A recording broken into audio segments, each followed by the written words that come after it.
السلام عليكم ورحمة الله وبركاته. الحمد لله رب العالمين والصلاة والسلام على رسوله الأمين وعلى آله وأصحابه ومن تبعهم بإحسان إلى يوم الدين. أعوذ بالله من الشيطان الرجيم. بسم الله الرحمن الرحيم. أما السفينة فكانت لمساكين يعملون في البحر فأردت أن أعيبها وكان وراءهم ملك يأخذ كل سفينة غصبا وأما الغلام فكان أبواه مؤمنين فخشينا أن يرهقهما طغيانا وكفرا فأردنا أن يبدلهما ربهما خيرا منه زكاة وأقرب رحما وأما الجدار فكان لغلامين يتيمين في المدينة وكان تحته كنز لهما وكان أبوهما صالحا فأراد ربك أن يبلغا أشدهما ويستخرجا كنزهما رحمة من ربك وما فعلته عن أمري ذلك تأويل ما لم تستطع عليه صبرا. جہاں تک کشتی کی بات ہے تو یہ چند فقیروں کے لیے ہے جو سمندر میں کام کرتے ہیں، تو میں نے چاہا کہ اسے عیبدار بنا دوں، کیونکہ ان کے آگے ایک بادشاہ ہے جو ہر اچھی کشتی کو ظلم کے طور پر غصب کر لیتا ہے۔ اور جہاں تک لڑکے کی بات ہے، اس کے والدین مومن تھے، ہم نے یہ ڈرا کہیں یہ ان دونوں کو مشقت میں نہ ڈال دے، سرکشی اور کفر اختیار کرتے ہوئے۔ ہم نے چاہا کہ ان کا رب ان دونوں کو اس سے بہتر لڑکا عطا کرے، جو اس سے بہتر پاکی کے اعتبار سے ہو اور اس سے زیادہ جو ہے رحم والا ہو۔ اور جہاں تک دیوار کی بات ہے، یہ دو یتیم لڑکوں کے لیے ہے، شہر میں دو یتیم لڑکوں کے لیے ہے، اور اس کے نیچے ان دونوں کے لیے خزانہ ہے، اور ان دونوں کا باپ نیک تھا۔ تیرا رب نے چاہا کہ دونوں بڑے ہو جائیں اور اپنے خزانے کو نکال لیں، یہ تیرے رب کے رحمت سے ہے، میں نے اسے اپنے جانب سے نہیں کیا، یہ اس کی تعویل ہے یا اس کی تفسیر ہے جس پر تم صبر نہیں کر سکے۔ یہاں تک موسیٰ علیہ السلام اور خضر علیہ السلام کا واقعہ ختم ہوا۔ پورا کا پورا واقعہ آپ نے سنا۔ اس واقعے سے بہت ساری باتیں معلوم ہوئی کہ علم کی کتنی اہمیت ہے، علم کے لیے سفر کرنی چاہیے، اور کوئی شخص یہ دعویٰ نہ کرے کہ سب سے زیادہ علم اسی کے پاس ہے، کیونکہ من کل الوجوہ علم صرف اللہ رب العالمین کے پاس ہے۔ اللہ تعالیٰ اپنے علم میں سے کسی کو کچھ دیا ہے تو کسی کو کسی چیز سے محروم کیا ہے۔ اور پھر یہ بات بھی معلوم ہوئی کہ علم استاذ کے ساتھ بیٹھنے سے علم حاصل ہوتا ہے، استاذ کے سامنے زانویہ ترمش کرنے سے علم حاصل ہوتا ہے۔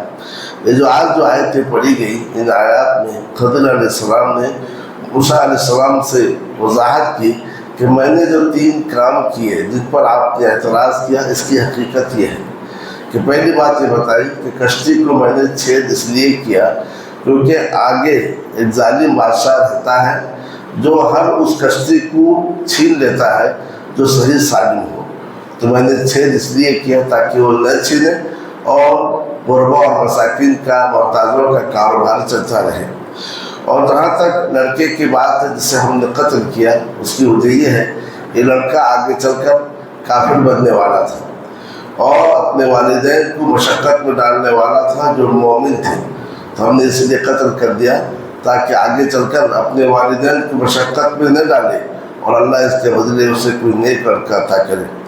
اور جہاں تک دیوار کی بات ہے جو گر رہی تھی، ہم نے اسے کھڑا کیا اس لیے کہ دیوار کے نیچے ایک خزانہ ہے جو یتیم بچوں کے لیے۔ اب ہم نے یہ چاہا کہ دونوں بڑے ہو جائیں اور اپنے خزانے کو حاصل کر لیں۔ ان دونوں کے باپ صالح تھے، ان دونوں کا باپ صالح اور نیک تھا۔ تو یہ اس حقیقت کو بیان کرنے کے بعد خضر علیہ السلام نے کہا کہ یہ ان تینوں واقعات کی حقیقت ہے، یہ میں نے خود سے نہیں کیا، یہ اللہ عز و جل کی جانب سے مجھے حکم ہوا اور میں نے اس کی تعمیل کی، اور اس چیز کو نہ جاننے کی وجہ سے آپ صبر نہیں کر سکے۔ یہاں پر پہلی بات یہ معلوم ہوئی کہ خضر علیہ السلام کے واقعے کو لے کر کچھ لوگ دعویٰ کرتے ہیں کہ ہمارے پاس بھی علم لدنی ہے. تو علم لدنی نامی کوئی چیز نہیں ہے. علم کیونکہ خضر علیہ السلام نے کہا کہ میں نے اپنی جانب سے نہیں کیا بلکہ اللہ تعالیٰ کا حکم تھا.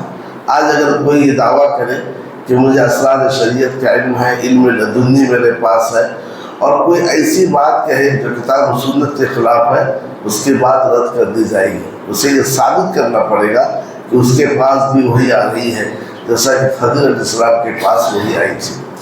اور دوسری بات اس آیت سے معلوم وہ یہ ہے کہ خضر علیہ السلام نے کہا کہ جو دیوار گر رہی تھی، ہم نے اس دیوار کو اس لیے اٹھایا کہ اس کے نیچے ایک خزانہ ہے اور یہ دونوں بچے بڑے ہو کر اپنا خزانہ نکال لیں. اور یہ ہم نے اس لیے کیا کہ ان کا باپ نیک تھا.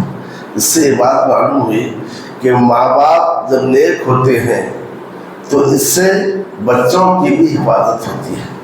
تو گویا ماں باپ اگر نیک ہوتے ہیں تو اس کا فائدہ بچوں کو پہنچتا ہے، بلکہ بعض روایت کے مطابق بچوں کے بعد ان کے بچوں کو بھی پہنچتا ہے. اس سے اندازہ لگائیے کہ ہم اولاد کی تربیت کرنا چاہتے ہیں. ہمیں ہر شخص سے چاہتا ہے اس کی اولاد نیک ہو، صالح ہو، لائق و فائق ہو. تو اس کے لیے سب سے پہلا کام یہ ہے ہم اپنے آپ کو لائق فائق بنائیں، ہم اپنے آپ کو نیک بنائیں. جب ہم اپنے آپ کو نیک بنائیں گے، لائق فائق بنائیں گے، تو اس کا اثر ہمارے بچوں پر ہوگا. اسی لیے اسی آیت سے استعمال کرتے ہوئے عبداللہ ابن مسعود کا واقعہ ہے کہ رات کو اٹھ کے نماز پڑھتے تھے.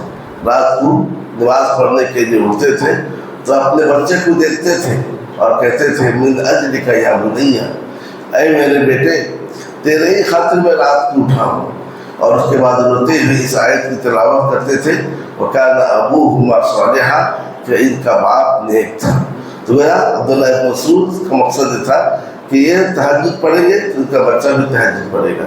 سعید ابن مسیب کے تعلق سے آتا ہے کہ رات کو اٹھ کے جب نماز پڑھتے اور اپنے بچے پر نظر پڑتی تو کہتے تھے کہ میں اپنے بچے کے لیے زیادہ نماز پڑھتا ہوں، اپنی نماز کو لمبی کرتا ہوں، اس امید سے اللہ تعالیٰ اسے ہدایت دے گا، اللہ تعالیٰ اس کی حفاظت کرے گا. تو اولاد کی تربیت کے لیے سب سے پہلے ہمیں اپنے آپ کی تربیت کرنی ہے، ہمارے اخلاق کو سدھارنا ہے. کیونکہ اولاد ہمیں دیکھ کر جو ہے اپنے آپ ہمیں دیکھ کر اچھے یا برے اخلاق کو اپناتی ہے. اولاد جب دیکھتی ہے کہ ہمارے والد جھوٹ بولتے ہیں تو اولاد بھی جھوٹ بولتی ہے. اولاد جب دیکھتی ہے کہ ہمارے والد نماز نہیں پڑھ رہے ہیں وہ بھی نماز سے دور ہو جاتی ہے. اولاد جب دیکھتی ہے کہ ہمارے والد اپنے رشتہ داروں سے کٹے ہوئے ہیں، نہ اپنے بھائی کا خیال کرتے ہیں، نہ اپنی بہن کا خیال کرتے ہیں، نہ اپنے باپ کے ساتھ صحیح سلوک کرتے ہیں، تو اولاد بھی ہمارے ساتھ ویسے ہی کرتی ہے اور ہمارے بچوں کے ساتھ ویسے ہی کرتی ہے. تو لہذا اولاد کی تربیت کرنا چاہیں ہم، اگر یہ چاہتے ہیں کہ نیک اور صالح اولاد ہماری ملے، ہمارے بعد ہمارے لیے صدقہ جاریہ بنے، ہمارے لیے دعا کرے، ہمیں اپنے آپ کو بدلنا پڑے گا. اسی لیے نبی اکرم صلی اللہ علیہ وسلم کے بارے میں آتا ہے آپ ایک گھر میں گئے تو اس گھر میں آپ تشریف فرما تھے تو وہاں ایک چھوٹا سا لڑکا تھا اور بچوں کی عادت ہوتی ہے ادھر سے ادھر گھومتے رہتے ہیں. ماں کی خواہش تھی کہ بچہ نبی صلی اللہ علیہ وسلم کے قریب بیٹھے، آپ اس کے سر پہ ہاتھ رکھیں، آپ اس کے لیے دعا کریں. مگر بچہ ادھر ادھر بھاگ رہا تھا تو ماں نے بچے سے کہا آؤ میں تم کو ایک چیز دے رہی ہوں، ہاتھ کے اشارے سے کہا. تو نبی صلی اللہ علیہ وسلم نے پوچھا کہ تم کیا دینا چاہ رہی تھی؟ کہا کھجور. کہا ٹھیک ہے، اگر تمہارے ہاتھ میں کھجور نہ ہوتا تو تم پر ایک جھوٹ لکھ دیا جاتا کہ تم نے جو ہے جھوٹی بات کہی ہے اور اس کا گناہ تم کو اٹھانا پڑتا. تو اولاد کی تربیت کے لیے ضروری اس بات کی ہے ہم اپنے آپ کو بدلنے کی کوشش کریں. گھروں میں اللہ تعالیٰ کے حدود کو قائم کریں. ماں اگر وقت پہ نماز پڑھ لیتی ہے، اذان کے ساتھ وضو کر لیتی ہے اور گھر کا ماحول دینی ماحول بتایا جاتا ہے، اس سے بچوں میں خود بخود سدھار آتی ہے اور اصلاح آتی ہے. تو کہا وَكَانَ أَبُوهُمَا صَالِحًا، ان کا باپ نیک تھا. تو باپ کا اثر یا والدین کا اثر بچوں پر پڑتا ہے.